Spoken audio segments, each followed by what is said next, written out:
everyone. Today is Tuesday of the 18th week in Ordinary Time. I hope you're doing well today, enjoying these days of August. Isn't this nice? Already August 3rd. Where did the summer go? We always say that, don't we? But time waits for no one. So seize the moment, enjoy the day, get outside, take a walk. You know, I walk on the Perkiomen Trail, try to do that every day. I can't do it tonight because I'm going to a parish to give a talk to catechists on the sacrament of confirmation and the whole solemnity of Pentecost.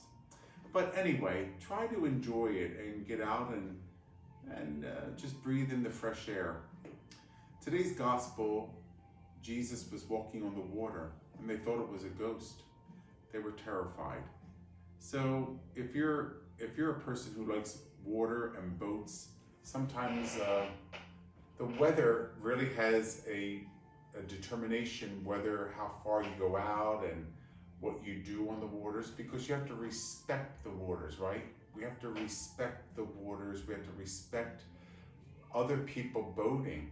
And there's a whole kind of law of traffic, even on the waters, that mariners have to really pay attention and respect. The apostles mostly were fishermen, not all of them, but they knew the waters and they made it a livelihood because of the trade, especially for food and fishing and having those items to sell and to provide for the people. Well, anyway, waters biblically always tells us about, for you and me as Christians, baptism. But even before Christ, in the Old Testament, you know, the waters of the Red Sea and the creation of water by God. How beautiful, the creation of water and the earth and the mountains and the animals, and of course the perfection of his creation, you and me. But just to respect the waters, to respect creation as a gift given to us by God, and not to disrespect it. I'm sure you've heard of Laudato Si. It's a document that Pope Francis wrote on the care for creation. So on September the 1st, which is under a month away, I invite you to read Laudato Si. And it is a letter that the Holy Father wrote on the care for creation. I think it's nice for us to take a look at that, to respect the planet that God has given us the privilege to live and to work and to pray and to worship Him. It is sacred ground, and the Holy Father alludes to that. The sacredness of God's work, the sacredness of creation. I think it's good for you to Google it and take a moment to read. Susan's going to post it on this thumbnail, so you have a chance to read it. But on September the 1st, every year, the Holy Father asks us just to remember and to pray for the care of creation. You know, most of us recycle now. Remember, there was a time where we never did that? But we see the wisdom of it. I guess when things first come out like that, of anything that's a change, it's always like, really? Do we have to do this? And we always think it's a nuisance or a problem. But it might be a little bit, but to avoid the greater problem later. See, you're inconvenienced for a little bit to avoid the greatest inconvenience of all. You know, the destruction of our planet. So we have to be very careful. Our government leaders and legislation have to enact laws to really be conscious of that. I know that lawmakers are that speak about that in their conferences and in their meetings. And it's good that we talk about that. Global warming and things of that nature, which we're not that astute. We don't know a lot about that. We hear about it because it's not really before us, or there's not a danger. Isn't that another sadness? there has to be a tragedy before we'll wake up or before we'll read something. But I guess that's been going on for years, right? No one pays attention, or we always say, oh, that's a shame, until it affects us personally. And then if it affects us personally, we're like, why did they tell us these things? Why did they do these things? Look at this world.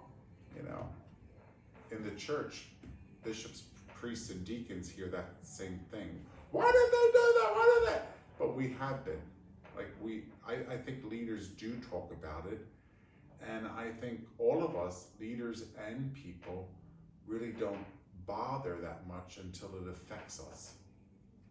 And the Holy Father was just making it a very clear point that we need to really, it's a moral responsibility. You know, when the Pope writes a letter or a document, or even of a higher gravity like an encyclical, you know that there's an urgency or an importance that we should look at it. So would you do me a favor and read Laudato Si? And, you know, tell me what you think. What should we do to take care of our planet? I mean, our waters, you know, the plastic that's in the waters that harm wildlife in the waters, or the fish, and of course, all those things that float in the water or have life in the water. How do we respect that creation? I know that the greatest gift of all creation is human beings, right? And I don't think we need to know where the church stands on that. I think we're very clear with that, don't you? That all life is to be respected. All life. All life. So we don't have to get into specifics like, well, this gender, or this color, or this creed, all life. I know, but I just say that because, you know, people talk about a particular race or creed or way of life. All life is to be respected from the first moment of conception until natural death. So I don't think we have to emphasize that even to a degree that we can understand it. I think we understand it, don't we? I think we understand it. It's people who choose not to follow that, who say, well, it's really not a person because it's like a couple cells forming together. Or it's not a person because it's too small. Wait till it's like 26 weeks. And then, okay. Like, that's what I mean. Like, it's all these voices that it's people's opinions. Now, here I go again. It's the same thing with the church. Like when people say that's a church, that's a church. They're not churches. Because of all these voices. There could be only one voice. You can't have many voices. Remember what Jesus says, I know my sheep and mine know me because they hear my voice. And they follow me. Once you have multiple voices, then who do we follow? So I know we follow Jesus Christ. That's a no-brainer. And Jesus founded multiple churches? No, one church. And it's through the church that that voice is to be clearly heard.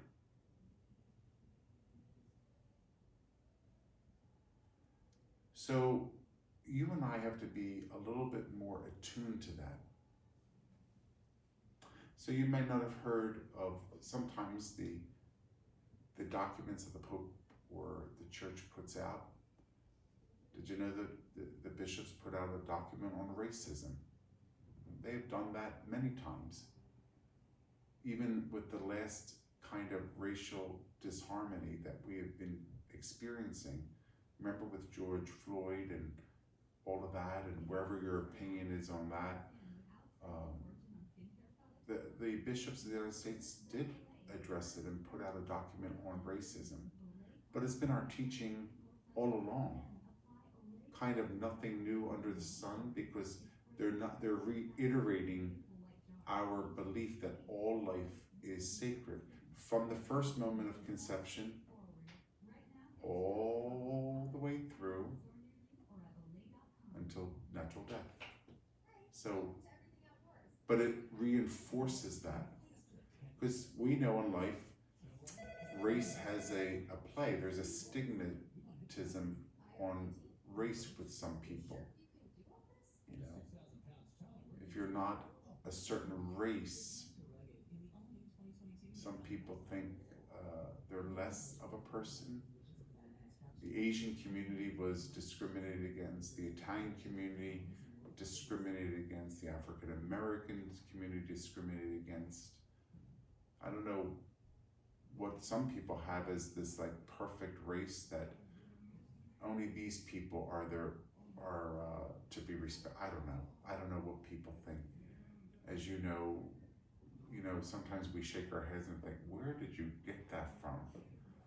But I guess the squeaky wheel gets the oil. So that's why to say nothing is the worst sin. To say nothing is the worst sin. So we have to make sure that we promote the dignity of human life in all its forms, from the first moment of conception, and not to say, well, wait until it's 26 and then, maybe then it's okay to have the baby. But before that, you could like terminate the pregnancy or kill the baby. No, you can't say that, can you? Absolutely not. But I think we justify our evil by thinking of all these things, whether they be, when does life begin? What race is better? I mean, if that's even a question that people even pose, and why would they even pose that question? Who should come into this country? Who should be kept down? Who should get health care and who shouldn't? And why do the leaders have more privileges than others, where they should serve the community? All these questions people have about injustice. The church has spoken about all this. And any time where there is injustice, whether inside the church or outside of the church, is to be eradicated. And Holy Fathers and bishops around the world have really worked tirelessly for that. So can evil exist within the church? Sure. Even Satan himself can quote scripture. But we have to be very careful to call evil what it is, to name it and to claim it and to expel it out, and not to be afraid to expel it out. You're turning my Father's house into a den of thieves. Get out of here. So, all of those things. So, again, I just want to talk to you about like where Jesus was walking on the waters, and how beautiful that scene is, because here the God of all creation is walking on the waters, which is a beautiful gift of creation. When God made the heavens and the earth and the waters and the animals and the trees and the mountains, all is a gift for man to allow him to appreciate the beauty of creation. We talk about this too. We talk about the beauty of art. We talk about the beauty of architecture. Beauty helps us to raise our minds and hearts to God. They're not for our own personal good. They're to always raise our minds and heart to a greater good, to see beyond ourself, to appreciate beauty, to appreciate art and architecture. Do you ever go to places like you see buildings or you see beautiful paintings? This art and architecture, you just are amazed. I mean, there's some pieces of art and there's some architecture and buildings that blow us away as people. We're just like, unbelievable. I mean, I've had that experience, and I also had that experience in religious art and religious architecture. Sometimes I look at paintings and I'm like, wow, that's so beautiful. beautiful. Look at the painting of the Divine Mercy in our chapel. Do you ever take a look at that? Just how the artist, Jesus is coming forward. You see his foot. Everyone mentions that, the foot of Christ. And just him walking there, like almost floating. Just our paintings of the Annunciation and the Coronation in our church, how beautiful the artist drew that, painted it. How very nice it's there for our own edification, to raise our minds and heart to God. How often have we been in churches and just looked at the beauty of the church, the physical structure of the church, to raise our mind and heart to God? Yeah, the physical church, whether it's a masterpiece or whether it's just plain and simple, it doesn't matter. It has to raise our minds and heart to God. For a church building has a purpose and a meaning, not just to house the service, but it has a meaning in the sense that it raises our minds and hearts to something other than this world. And if it doesn't do that, then the builder has built in vain, because the attention was not to God. It should remind us of the heavenly Jerusalem, the house of God, the banquet of the Lamb. When we're distracted, and many people say this, even members of the staff here at St. Mary's will say this, when the sanctuary and the church is filled with all stuff,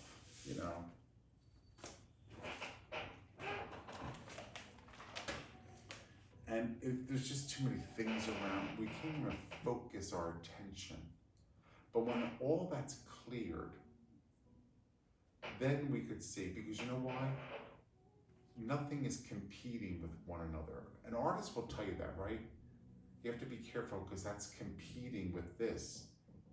And you don't want that, because you want your eye to have a clear line to what you're trying to draw people in. Well, the same thing with creation.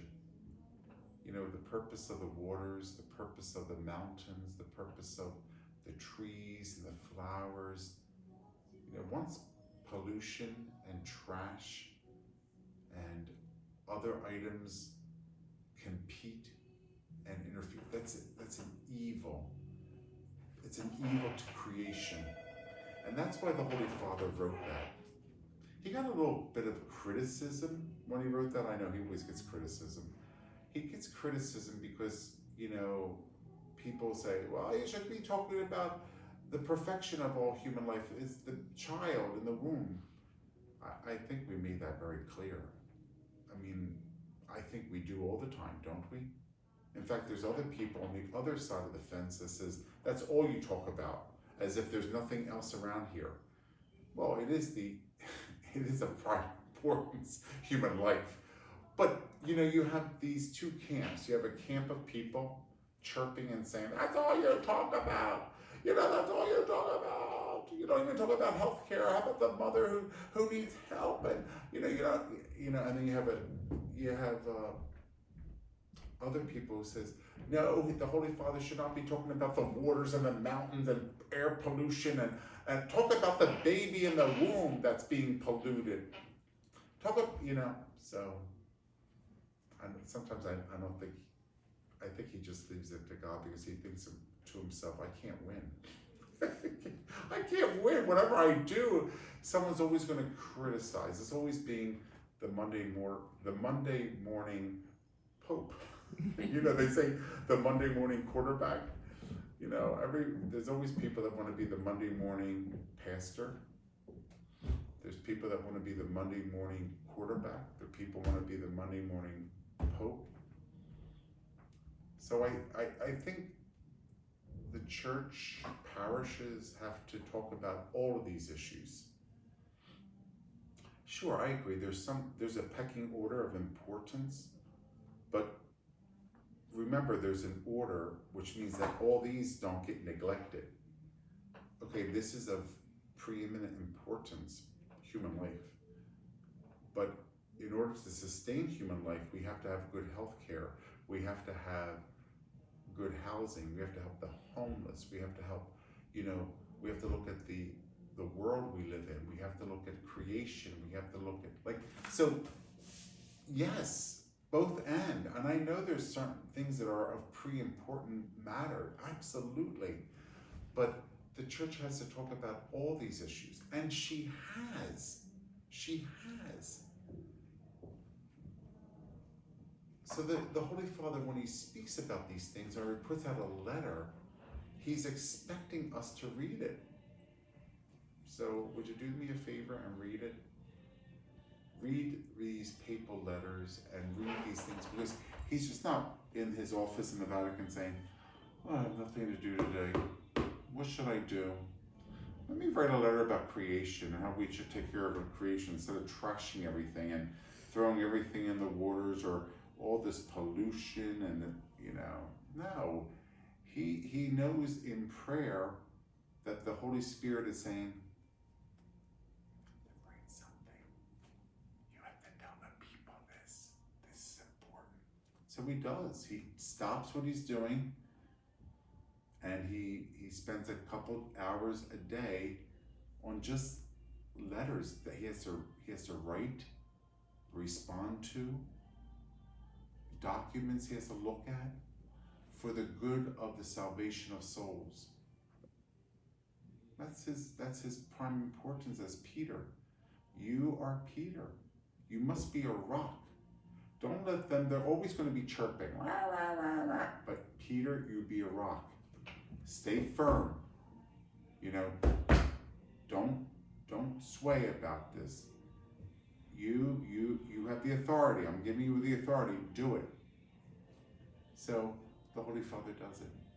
So again, I just go back to the Lord on the water today in the Gospel. I think it's a ghost. But I just love the scene that Jesus is on the waters of creation. Plus, by his own touching the waters, of course, they are sacramental for us. When he was baptized and he was put in the waters by John, he made them sacramental. They were already holy, right? Don't you believe that? When God created the heavens and the earth and the waters and the trees and the mountain, they were created by him, so automatically, ipso facto, by its very nature, by its very action, they became holy. But here they become sacramental. See, when Jesus goes into the waters at his baptism, they become sacramental. And I think that's always important to remember. I think it's always important to remember what Jesus does. Anyway, they look out and they think it's a ghost. And they say, they were afraid and terrified. But Peter says, it's the Lord. If it's you, Lord, call me to come out to those waters. And he calls Peter out. And Peter walks on the waters toward Jesus, and a storm is swelling up. And Peter takes his eyes off of Christ and begins to sink. And he's terrified.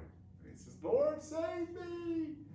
And Jesus stretches out his hand, and Peter does too, and he lifts him up. It's almost that story of creation, right? Where Adam and God is stretching out their hands. We have to stretch out our hand to God, not to evil. So when we're throwing something out, make sure we do it properly. Don't throw it in the holiness of waters or on the road. See, that would be a sin against creation. And I guess we don't think of that. What do you mean a sin against creation? I threw something out. Well, is littering a sin? I have to tell you, it is a matter for confession. I litter. Or I I, I really throw things out in a way that I have to really be conscious of the fact that I have to care for this earth that God made. See, it's sacred, it's holy ground, and I can't do that. And I have to remind myself the next time. Now, I recycle, I'm sure you do, but I remember saying to a person, they said to me, do you recycle? I said, yes. I said, it's an obligation. I said, did you read Laudato Si? Now the person didn't say anything. I said, the Holy Father reminds us about God's creation. Now we all know this, but like these letters from the Holy Father, they're just a reminder. Now you may say, if after you read it, it's nothing new under the sun. Well, that may be the case for some people, but if you're like me, I need reminders. I need to be reminded, you're right, Holy Father, you're right. I just have to be a little bit more conscious of this. And I know that maybe governments will give you those blue containers to say, no, you have to put your recyclables in these, and please put your paper in this. It is a very good thing. Can I also say it is a moral obligation?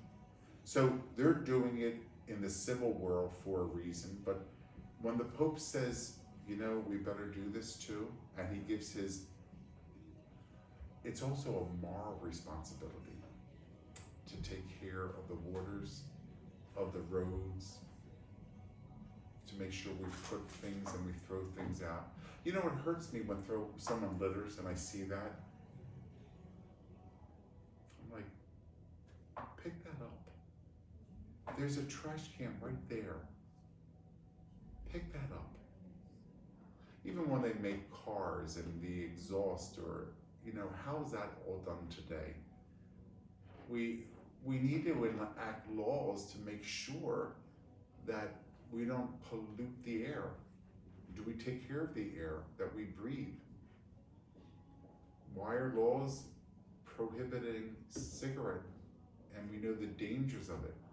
It's all those things that years ago, I could tell you right now as a kid growing up, it was like, what? But do you see the wisdom in it? There's always a difficulty and a resistance against change. But in the long term, you say to yourself, no, they were right. They were right. We just didn't want to hear it. Remember when we didn't wear seatbelts? I don't know if you remember this, but there was a time where people didn't wear seatbelts, and we're like, seatbelts? That's goofy. I know they have seatbelts in cars. No, that's goofy. Now everyone, it's the law. See, why does it have to be a law? Isn't the law written in our hearts that we should just do what is right? But we need reminders. Well, thanks everybody, and I hope you have a pleasant day to enjoy God's creation.